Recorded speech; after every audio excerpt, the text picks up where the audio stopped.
It has been over a week since the U.S. captured Venezuela's President Nicolás Maduro. American forces bombed Caracas and then raided the military complex where Maduro and his wife were staying. Venezuela says that at least 100 people were killed by the American forces as they were abducting Maduro. However, not one American soldier was killed, as per what the U.S. has now claimed. How did the U.S. pull off a raid of this kind? New reports say that they may have used a secret weapon to put Maduro's guards completely out of action. More in this next report. Take a look.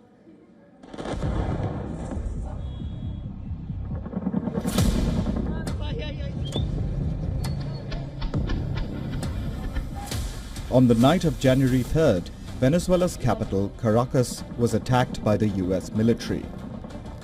The Americans bombed several military facilities in and around Caracas, and then sent in choppers to abduct Venezuela's president, Nicolás Maduro. Maduro and his wife were sleeping at the Fuerte Tiuna military base. A number of senior Venezuelan officials lived there, and the base was among the locations targeted by the American strikes.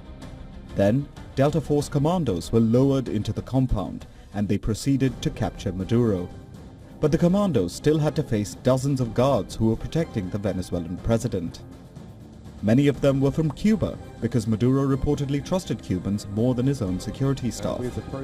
But dozens of the guards were slain while the Americans extracted Maduro. One of the survivors, however, has given an eyewitness account of the raid.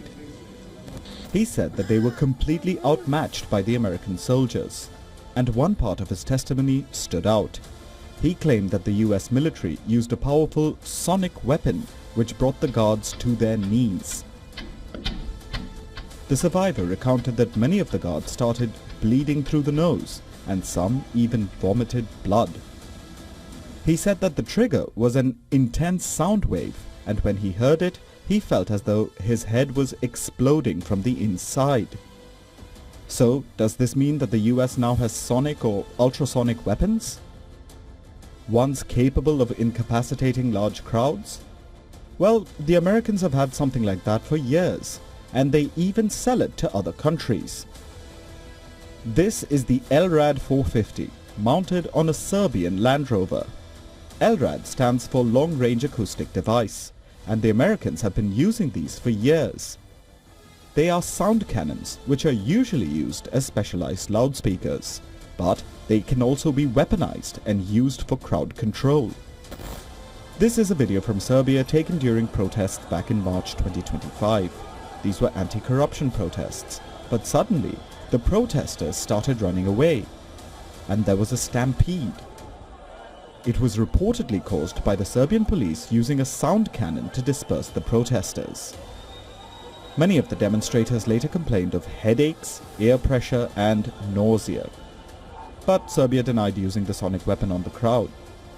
Its use as a crowd control device is banned in many countries. China also has similar devices. They were used against protesters in Hong Kong back in 2019. Thailand was seen deploying the device as well. It was used against Cambodia last September. The company that makes this device says that there are mobile versions available, which can be mounted on helicopters. If these are the sonic cannons that are for sale, that are publicly known, what does the US military have access to? And could an advanced version of the sound cannon have been used in Venezuela?